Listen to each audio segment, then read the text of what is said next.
Hey, ballers. We just got another 5-star review. So thank you so much. It means a lot to us here. So keep them coming. If you enjoy this show, please rate us, review us, share it with a friend. That will help spread the words and inspire others. About today's episode, the first time I heard this guest spoke at an event, I thought to myself, this guy knew his stuff. So several months later, I made a friend and have the honor of interviewing him today on the show. Our guest is Glenn Stromberg with Stromberg Investment Group. He has been investing in mobile home before mobile home became sexy.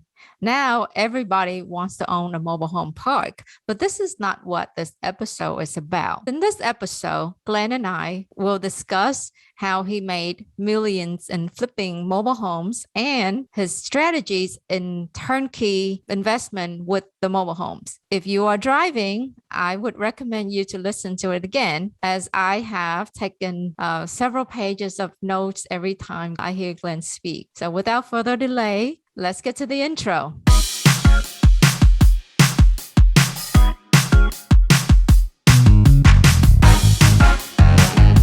Hey ballers, welcome to episode 120. With me is Glenn Stromberg with Stromberg Investment Group.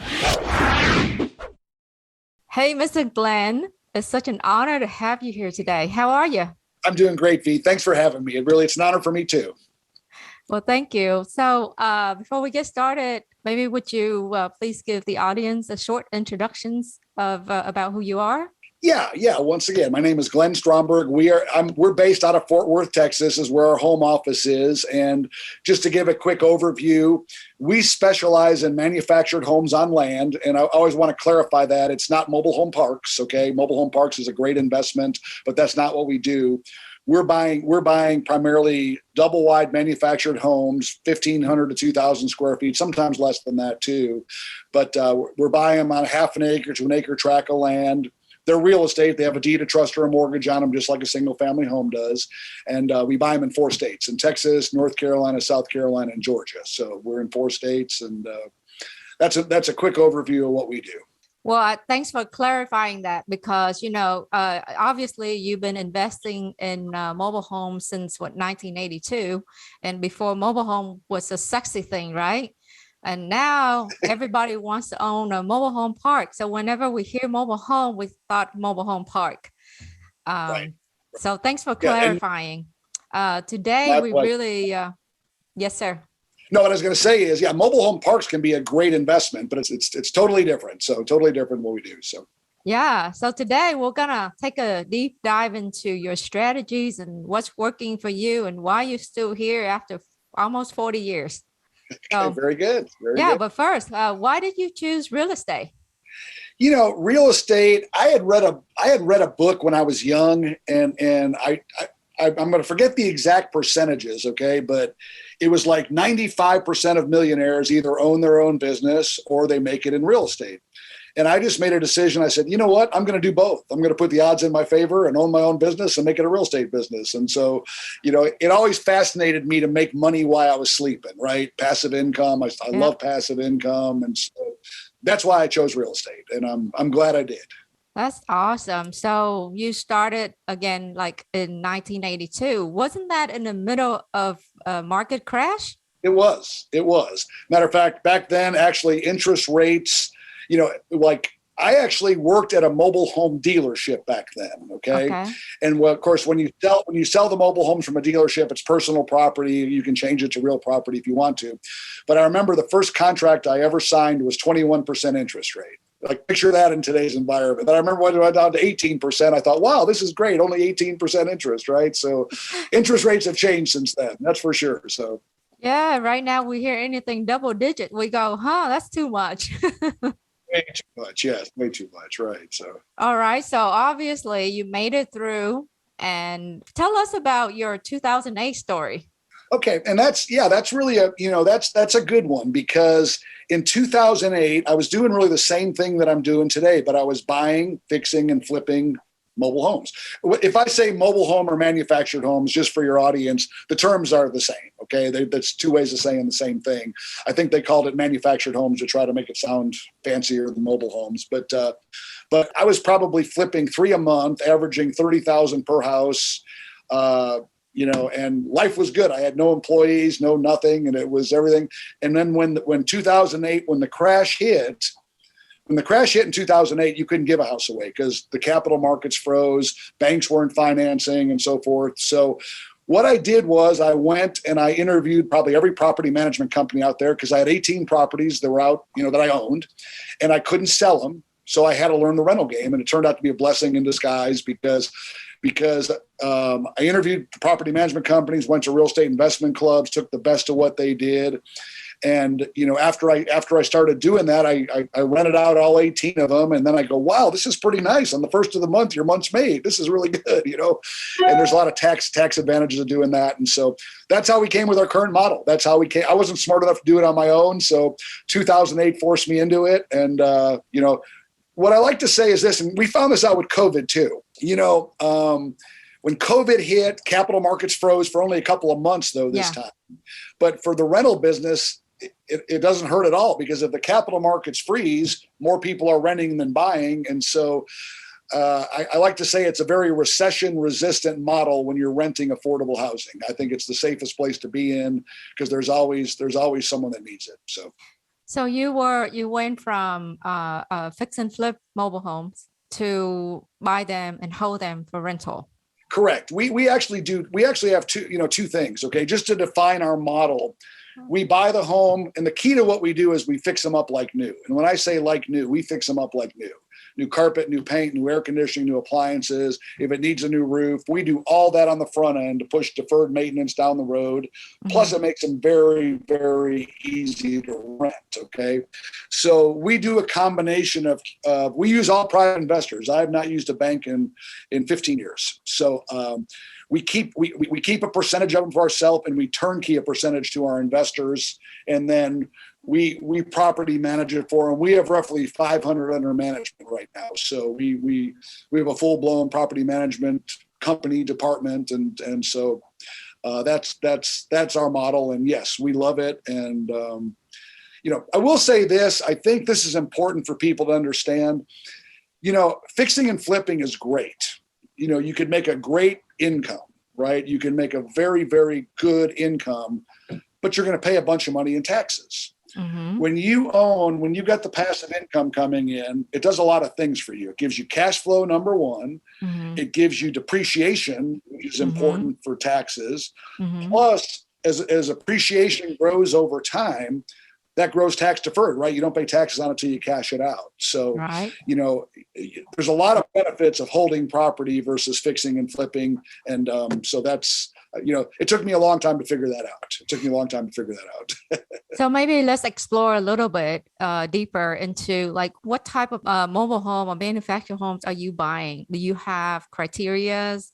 Is it a time when you say, no, I can't really buy that? Or, what do you do then? Right. We have specific boxes. Like if it's not going to if we're going to keep the property, if it doesn't cash flow $400 or more a month, we're not going to buy it. Okay. So that's number one. Number two, when we're and plus on our turnkey model, we've got the percentages. We have a rental worksheet, we call it, that we know what returns our investors need to make, which are double digits. Mm-hmm. And so we've got all that in place. And then the other thing is, yes, you got to be really careful. You got to be careful of what area you're in. Is there good employment there? Good school districts? Good, is it a good house in a good area? Right. The fortunate thing about what we buy, the properties we buy are never in the hood. They're never in the hood. So we don't have to worry about that. You got me there. They're mostly in suburbs. I was going to ask you that because when people think of mobile home, they think of like hood, right? I think they do. And I think of, mobile home parks, right? Because you're renting the land. It's a lot of single wides, older houses. The homes that we're buying are usually, one of our criteria is 1990 and later, right? So they're newer model manufactured homes. I always tell this story because it's people don't realize, when I speak in public, I'll show a picture of an old, ugly 1970 mobile home. And I say, how many people think this is what a mobile home looks like? 80% of the hands go up. Yeah. Then we show the properties that we buy and they go, wow, because really when you're buying the later model houses, 1990s, most of what we buy are in the 2000s, it's got the same materials as a single family home. It was my dad was a mason contractor and a builder in Chicago. He came out and looked at about 15 of my properties in Texas and he went, wow, these are built better than most of the tract houses in Chicago. And people don't understand how nice they are. And here's the other things too. Not only do they get a lot more square footage for the money, okay, Yeah. we're paying a third to a half of what a single family home costs. The rents are proportionally much higher. And during COVID, this was pretty cool too. I mean, we didn't expect this, but a lot of people in apartment complexes were scared, right? Because you're too close to people, right? I mean, we always have great demand for our stuff, but during COVID, it was like 3x because people wanted to get out into the suburbs, into the country. And instead of on a 0 lot line house, they get a half an acre or an acre tract of land, place for their kids to play, better school districts, the whole thing. So there's a lot of positives to buying to manufactured homes that single family homes don't have. So you said you have a box. Do you have a pricing point in that box? This episode is brought to you by Buzz Vacation Rentals, a premier property management company in Houston and Galveston area. Give Buzz a call at 281-549-8432 to learn more about their rent guarantee program, or check out their website at listwithbuzz.com.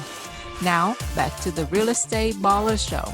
Yes, it's all about, and it's impossible for me to go through it here. We've got a worksheet, but yes, we work the numbers backwards, right? Okay. We've got to have the percentage returns for our investors, number one, okay? And then, like I say, the big key for us is if we're holding the house, $400 a month cash flow, and we're never going to pay over 80% of fair market value, never. Okay. That's never want to pay full value. That's how people get in trouble. But 80% of fair market value or less, and that's an overview of our box. Yes. So, do you guys do your own marketing? How do you get these homes? Great question. We get it. Yes, we do it every which way you can do it. The great thing about what we do is we still buy them off MLS because there's not a lot of competition, right? So we can still buy off MLS. We have great relationship with real estate agents where we get pocket listings too, because they know we're a buyer, right? Yeah. They'll bring us deals and then they get both sides of the commission. And so we probably get 4 to 5 deals a month from realtors. And plus what we do is with real estate investors who do a tremendous amount of marketing with postcards and stuff like that, they don't want to mess with mobile homes in a lot of cases. So we tell them, send us your throwaway leads and we'll pay you upon conversion. Right. And so we get a lot of leads that way. And we actually do our own marketing too. We actually do our own marketing and we're doing social media. We're marketing on social media. And currently we're buying about 8 to 10 houses a month. That's what we're buying right now. So about 8 to 10 a month. Wow, that's impressive. Oh, thank you. I keep hearing that it's really hard. Well, I do single family and I talk to a lot of single family investors and the leads are drying out and it's, very competitive to buy. In this market, but in your case, it doesn't seem like you facing with that same issue. Well, it's actually tougher now for us too than it was a year or two ago, right? Okay. Because think about this: there hasn't been a foreclosure per se now in a year and a half, right? They've had forbearances on foreclosures, evictions. That's why the inventory. There's just no inventory out there. Matter of fact, you probably know this, but when I heard this, I went, "Wow, that's crazy." But in Houston, Dallas, Fort Worth, San Antonio, Austin, there's more realtors than there are properties on the market right now. Yeah. So that's a crazy statistic, but they're supposed to let foreclosures and evictions go now. So I think the inventory hopefully will start picking up. But yeah, you're right. We still have it good compared to single family homes. Yes, we still have it very good. And we think in the next year to 2 years, it's really going to open up big time because there's going to be a lot of foreclosures hitting the market, I think, in the next year or two. So you mentioned earlier that you have just completely used private lenders only in purchasing your homes. But let's just say for some other investors who don't have the access to private lenders, you think the bank or, institutional lenders will loan to these homes? In most cases, no. You can't get the traditional Fannie or Freddie. They look at it as a substandard asset class. They don't understand it either. Okay. Now, there are credit unions, there are community banks that will. There's people that do, but it's not the standard program you're going to have in single family housing. But And I'll say this too. This is just my opinion. And I really, banks over time, they change management, they get bought out, they change their criteria. I know people back in 2008 that were paying their bank loans like spot on, and the banks called the notes on them, right? I mean, does that happen often? No, but it can, right? Yeah. I think it's a lot safer to do business with private investors, right? Because if something happens, you and I could work out something that's good for both of us, right? If a crash happens, whatever. With banks, you don't have that opportunity. So right. You can't call up the bank president. I know they don't seem to care about if they want their money, they're going to get their money, right? So, right.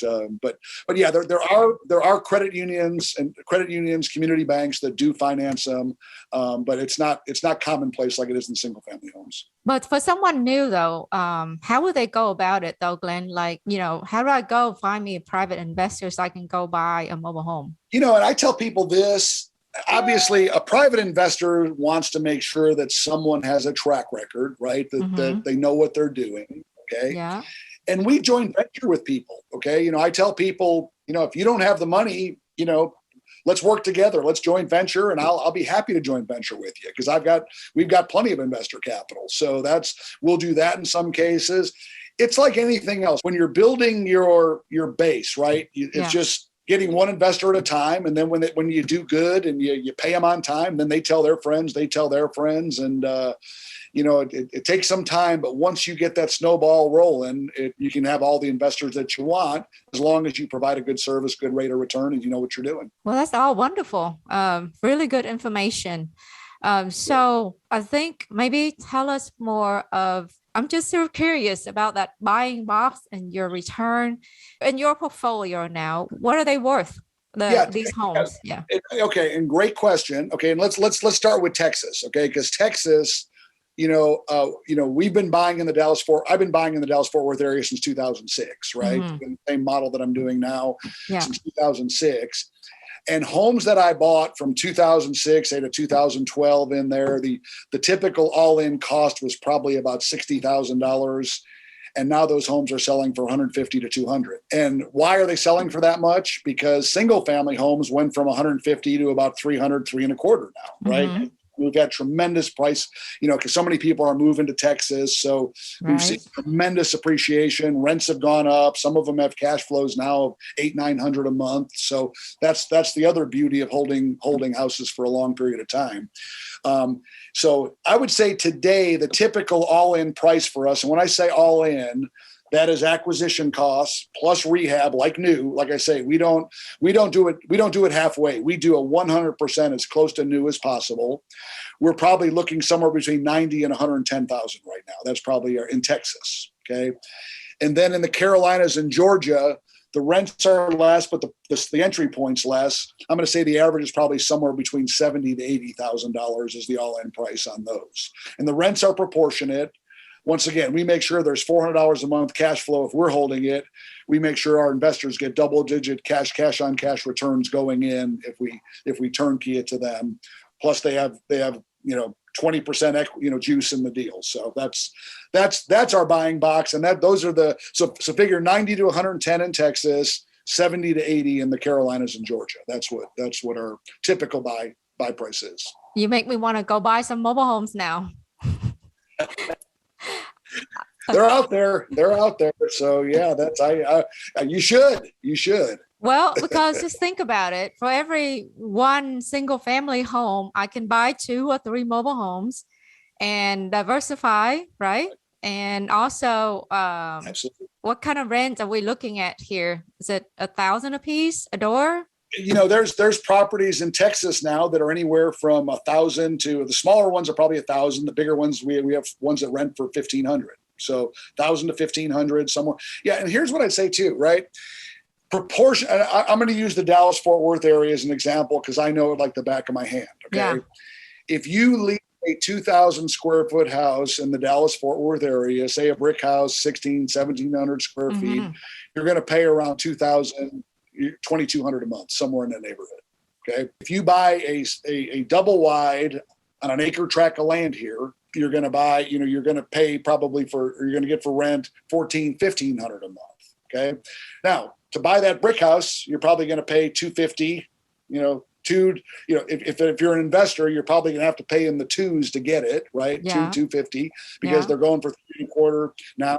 And where we're paying 90 to 100. So the numbers work out so much better for the buy-in price versus the rent ratio. So that's why I've seen you at a lot of the Quest events and Think Realty. And when I speak, I always say it's the best kept secret in real estate investing. And I believe it is. So tell me about it. Yeah. I just tell everybody, and it's just, we know we're going to get our share no matter what. So we're not worried about that, but I'm trying to help people too. So. Well, thank you. I know you are very well sought after investor in our community. So thank you for your value of giving back. My pleasure. So I was just thinking, what kind of maintenance upkeep are we talking about on these homes? Really? Okay. So once again, like let's think of a single family home, right? Mm-hmm. I know a lot of single family home fix and flippers, or they rent them out, right? It's all how you fix it up on the front end. Some people do it. We do it 100% new, right? If you fix it up 50%, you leave used air conditioners in there, right? Mm-hmm. But you're going to have a lot more costs. Okay. Mm-hmm. So when you're putting in new air conditioning, new roof, all that stuff, all the big items, you're pushing down the road 5-10 years farther, right? So our costs are very, very minimal. I mean, typically you hear in real estate, you want 10% of the gross rent you want to keep for repairs down the road, right? Uh-huh. Ours is, we've kind of studied ours. Ours is 7% or less. So, of course there are things that come up, right? And whatever, but when you take care of the big items and you really fix them up right on the front end, that alleviates a lot of the back end and a lot of the repairs. So you mentioned earlier that you guys are only buying homes that are in the 90s or later. Correct. Okay. Yes, so now with you having been in real estate for 40 years, so are you getting rid of, do you actually get rid of the older homes then, or do you just keep fixing them? Not necessarily. What we try to do is this, right? Like I look at 5 to 7 year periods. Uh-huh. And of course, if there's another 2008 crash, the values could come down, but they don't stay down, right? You just don't sell during that period of time. But there's an old saying, milk, eggs, bread, butter, and real estate all go up over time. If you look at the chart, it's going to go like this, right? Yeah. So every 5 to 7 years, they're worth more. The rents are more. But yes, like what we do as a company, we're going to go ahead after 5 or 7 years, we're going to go ahead and invest probably $5,000 in the property again, freshen it up, get it what it needs, go another 5 to 7 years. So that's how we do it. And no, it's, you think about it throughout the country, there's places in the country on the East Coast and stuff like that. There's houses being rehabbed that were in the 1800s, right? And so, no, you can rehab, and people ask me that question too. How long will a manufactured home last? And I say forever. It'll last forever, right? But you're gonna have to repair it over time. There's no doubt about it. Some people do sell. We choose not to. We choose not to sell. I love the passive income. We like to fix it up. The ones that we've held, we've kept them all except for 1 or 2. We've kept them all. So that's our company's philosophy. All right, let's plug a little bit about what you actually do for the investors. So let's maybe explain what it's like if I'm an investor. How do I get involved with what you do, and what do I like? What does it look like? Yeah. Okay. So the typical investor, your question is, what would we have you do? We have 2 videos on our website. Our website is stromberginvestmentgroup.com. Okay. One goes through, there's 2 videos that kind of go through everything about what we do. It answers most of the questions. Then we'll set up a phone call with the investor, and just say, hey, I'll answer any questions that you have. And if they want to invest with us, they just tell them they just tell us what dollar volume, and if they like the lending model or the turnkey model. So, and I could touch on that. Okay. The lending model, they're a lien holder, just like the bank. You're just like a bank, right? Yeah. We pay you a monthly interest every month. And what we do is we pay 6% interest plus 2 points and 35% shared appreciation. So they have a good chunk of equity going into the property. And as the properties appreciate, there's more and more and more. And that money grows tax deferred. You don't pay taxes on it, right? Because a lot of my investors are high net worth investors, and they like this because they don't have to pay taxes on that. Right. Because I run into this all the time. Like people that are high net worth, 10 and 12% after taxes, they're making 6 to 8% anyway, right? That's what they're making after taxes. So if you back end load it, that's a great way to do it. And that investment normally, I always like to say conservatively, their returns will be after a 5-year period. It's a 5-year interest only note. After 5 years, when we cash them out, it'll be a 10 to 14% return on their investment. Some of them been a lot more than that, but I don't want to quote any more than that. It's to be conservative. Yeah. And so that's the lending model. Then the turnkey model, we're actually selling it to them. We're taking our equity off the table. We're making money on it for all of our work, of course, usually $15,000 to $20,000. And then we manage the house for them. They own the house. They can keep it for a year or for the rest of their life, whatever they do. We work for them at that point, and we charge the standard 10% property management fee. And turnkey, we feel it's comfortable that they'll make 12 to 18% if they did sell the house in 5 years. It's really more than that, but we conservatively we think they'll make at least that much. So where do y'all manage for people? Where do we manage? Yes. Well, we have 500 under management right now. Okay. And we have a team. We have like 3 people that are totally in property management. Okay. That do the collections, lease the houses out and so forth. And we do it all in Texas. Everyone's in Texas. Now we have boots on the ground. We have boots on the ground everywhere else. Right. But with DocuSign, like when we sign a lease, right. Yeah. We do it by FaceTime or Zoom, just like we're doing right now. We have a 24-page lease that we'll review with them that way. They DocuSign it. They DocuSign it on the computer, just like, you and I DocuSign contracts, right? And then we have people on the ground there that will do the walkthrough with them. So we could property manage it very, very easily from being in Texas, okay? And while we're talking about that, here's something that I've learned too. The whole key to buy and hold real estate is the property management side of it, okay? And like I say, after 2008, I went and met with tons of property managers, property management companies, and I took the best of what they did. And here's kind of what I've learned. I have a great team and we have a great model in place. And like I say, our collections were 97% or greater throughout COVID. Because here's the things we had going for us. Number one, we have the most affordable house. They can't go anywhere cheaper, number one. Number two, we set expectations very, very thoroughly, okay? Like when we sign a lease, we will let them know that, okay, the first, the payment is due. The third is acceptable. The fourth, we don't collect, we evict, okay? We will throw you out so fast it'll make your head spin. Okay.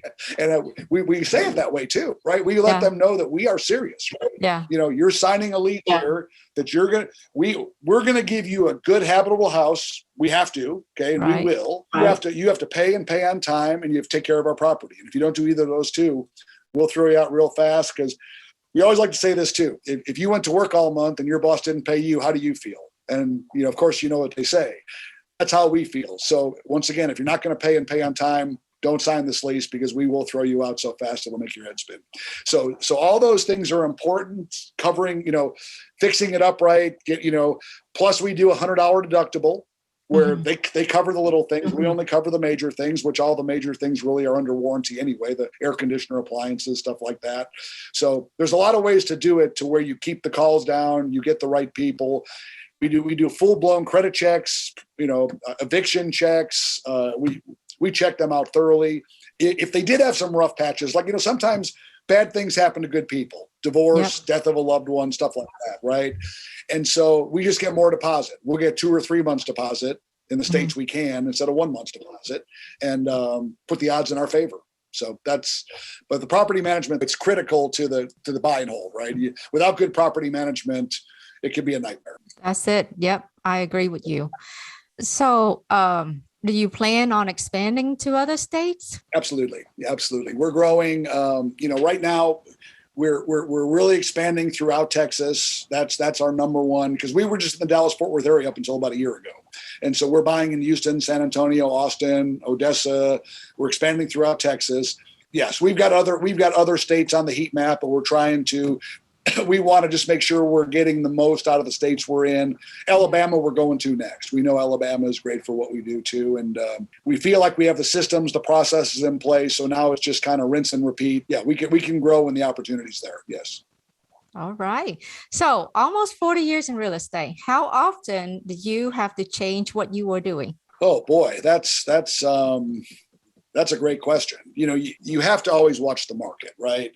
But I will say this, when you are in the rental business, right, I believe that is recession proof. You don't have to change because once again, if people can't buy, they've got to rent, right? And so I think the rental business, yeah, if I had to do it all over again, I would have started what I'm doing now a long time ago.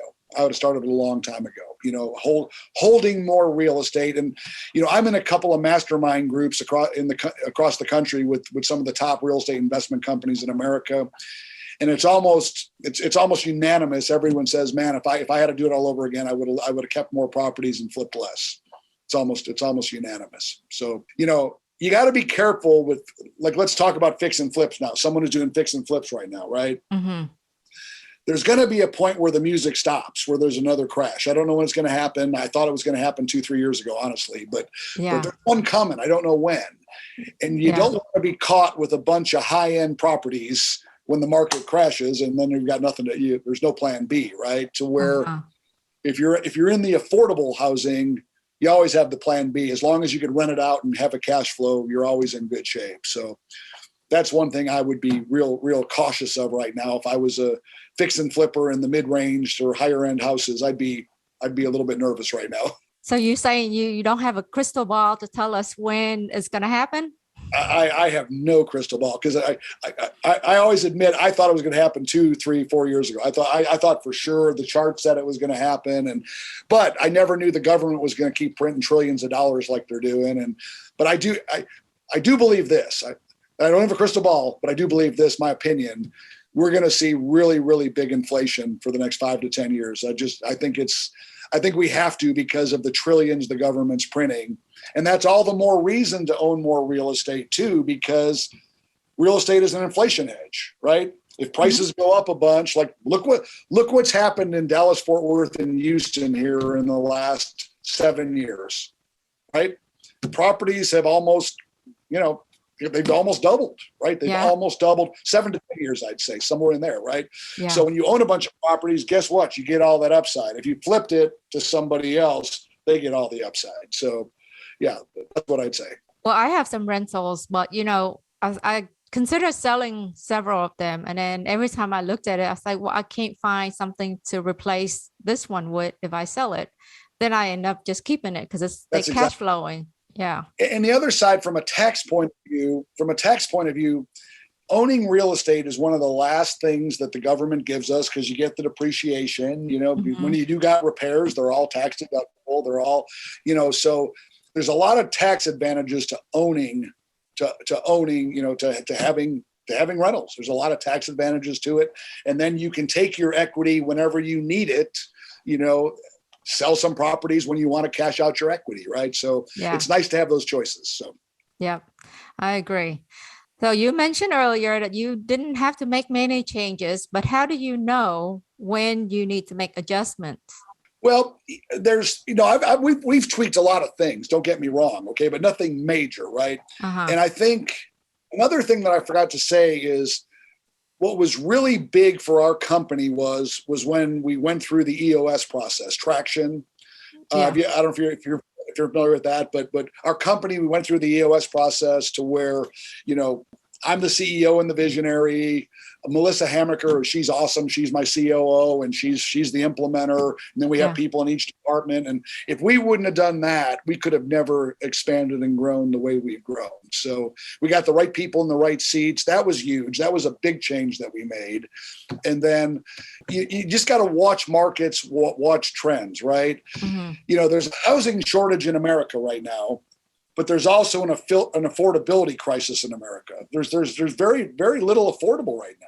Very little affordable. And we're in uncharted territory. I mean, the government's never printed money like they're printing right now. They've never had forbearance on foreclosures for a year. So I feel when I'm in affordable housing, I feel great. I'm not worried about anything, but I would be very cautious if I was in higher end real estate. I'd be very cautious right now. So that's all I could say is got to watch what's happening, and nobody knows when it's going to happen. But you know, I wish I did, but I don't. So. When you say higher end, are you talking about homes that are maybe 500,000 or higher? Of course, those are homes that if you get caught with those homes and you can't sell them, you obviously can't make them cash flow. To me, the barrier is if I could take that home, if we have a crash tomorrow, and I can take that home and rent it out and have a cash flow, I'm not worried about it. Okay, that's okay. I can at least you can pay for the debt and everything else, right? But if I don't know many $500,000 houses that cash flow, so or more, right? So that's where and once again, you can make great money on those houses, but if the market does crash, because there's a lot of real estate investors that are in the market now that weren't in 2008. Right. And 2008 wiped out probably 70% of real estate investors. Probably 70% is, and that's not exact science, but people I talked to, they think it was around 70% got caught with fix and flips. A lot of them filed bankruptcy and so forth. So nobody knows when it's going to happen, but you got to be thinking, okay, if that does happen, what kind of shape am I in? What's my plan B? So yeah. So let me ask you this: have you ever made mistakes? Oh my God. We'd need a whole nother podcast for that. So what has been the biggest mistake that you ever made, and how did you get through it? That's easy because I say this when I speak in public because I laugh about this. I said, okay, you guys want to invest with me? Let me tell you about my first deal. Okay. So I bought a house in the hood, right? Mm-hmm. It was a duplex. It was tremendous cash flow. This was back in 1982. Okay. Tremendous cash flow. It had like $600-700 a month cash flow, if I remember right. And it had these two tenants in there that were there for a long time. So I go, okay, I realize this is kind of slum housing and stuff, but they're paying and everything's good, right? Yeah. Well, I get a letter in the mail. From the city of Dallas saying, that I have to do all these repairs, otherwise they're going to condemn the property. And the repairs were worth more than what the house was. Wow. So what happened was I financed it for $30,000.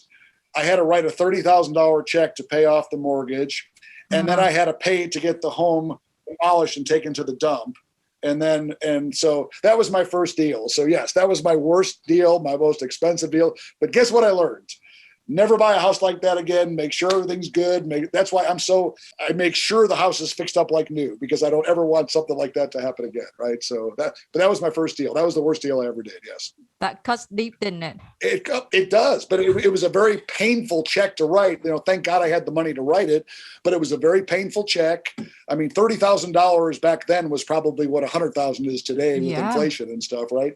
And so, but it was great learning experience. And I'm going to say this too. I believe this. Hopefully, this will help the people listening. Okay, if I had a rewind, I would find a mentor.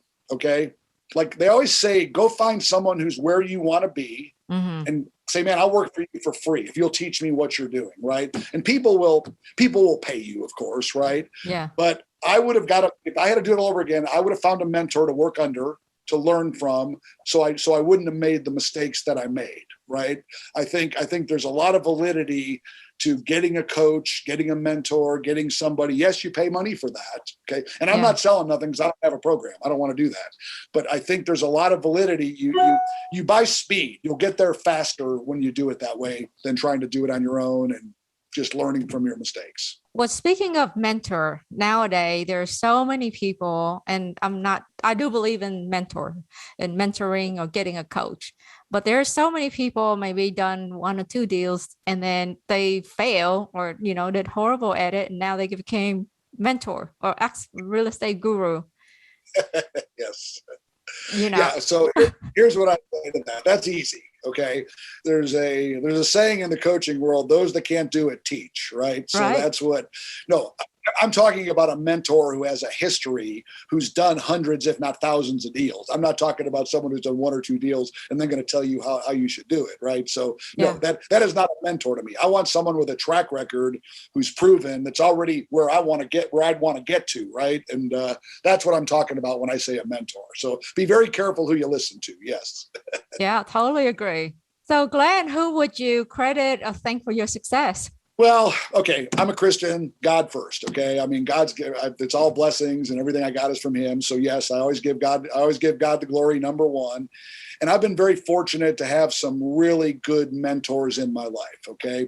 My pastor is one of them. There's a friend of mine, Don Gentry, who was a great spiritual and business mentor. We just buried him last August. And he was my dad. My dad's been a great mentor, taught me a great work ethic, and then there's been people in my associations and mastermind groups, right? And let me park here for a second too. I could have never be where it was if I wasn't in mastermind groups. The networking, the people that you meet, the ideas that you get. So there's so many people that have influenced my life and given me ideas. I can't name them all, but I believe networking and mastermind groups buy you speed too. That's a way to learn, because you're seeing what's working all over the country, right? Like what's working, what's not working, what are the trends. And so I think that's really, really important. My CPA, he's been a great mentor for me because he's more than that. He's like a really smart tax man. John Groom, his name is, and he's helped with tax strategies and different things. And so it's getting around, the whole key is, and I always say it at mastermind groups, get around people that are smarter than you. And that's easy for me. And just you get around those people and you learn and you'll grow from others. So that's awesome. So with all those amazing things that you're doing, what's next for you? We are going to just keep growing. Okay. We are doing 8 to 10 a month. We're set up. We could do 20 a month if we could buy that many deals. And there's other states to go into. And we look at it this way too. We want to create win-wins in everything we do. And I tell my team this all the time. If we exceed expectations for our tenants, and if we exceed expectations for our investors, we don't have to worry about us. Okay. Mm-hmm. The money will come. The money, it always does. And so we feel like we're doing a great thing. And we've got investors that have sent, we've helped them to get retired, and they've sent us, things that brought tears to my eyes, right? Thank you so much. You don't know what this means to me, passive income, all the stuff. So yeah, we're going to just do more of what we're doing, right? We're going to keep growing, helping investors to make returns, giving good places for tenants, growing the business, hiring employees as we do it. And like I say, we'll see where we go, but our plans are to keep growing. So out of 6 to 8 that you buy each month, how many do you actually keep and how many do you sell? It depends. Like we keep a third, probably a third is the normal what we keep. And we probably turnkey 2/3, but actually, this year now, our acquisitions are picking up. We're more like 8 or 10 a month now, and we're going to try to keep more. We're going to try to, our goal is to keep more, because the turnkey is it's a guaranteed flip, right? You don't have to put it on the market. So it's a great return for the investment. We sell it fast, but we need that income to keep growing, keep hiring people, everything else. And then, so we're keeping, the goal is like a third to a half we keep for ourselves. That's what the goal is this year. So you kind of sell enough to pay the bills and keep the rest to build long-term wealth. That's absolutely correct. And we're hoping that one day we have there's enough cash flow coming in, we're growing, we can keep them all. So that would be wonderful. So yeah, keep them all. I like that. So what is the one thing that people might be surprised to learn about you? Oh boy, that's a tough question. I was gonna joke how old I am. Yeah, no, maybe not. But I see the gray hair, so no, that's not it. You're young at heart. Oh boy, I'm very young at heart. I'm very young at heart. I got a lot of energy. People, yeah, I think people tell me I got more energy than most 30 and 40-year-olds. So yeah, I got that. But I've got grandkids. I've got 6 grandkids, and I spend a lot of time with them. And we actually have a lake house, and we have a blast. And so yeah, maybe people be surprised I got 6 grandkids, but I do. So I got 6 grandkids, and being a grandparent's a lot easier than being a parent. I'll tell you that. So it's a lot easier. I think my mom would agree with you. Yes, it's a whole lot easier. All right. So last question for the day. How does the audience get in touch with you? Very easily. Once again, our website is www.stromberg, STROMBERG, investmentgroup.com. There's a lot of information on there. If they wanted to ask me questions, there's a thing to fill out there, and then we can set that up for them. So that's one way. And I always give out my cell phone. My cell phone is 817-966-1258. Thank you for watching, and thank you, Glenn, for an amazing show. If you found value in this show, please give us a thumb up or give us a shout out on social media using the hashtag REBallers. And don't forget to subscribe to the Real Estate Ballers so you'll never miss another show. If there's any topic that you would like us to go over, to discuss about, feel free to send us an email at info@reballers.com or just leave us a comment below. Thank you and see you next time.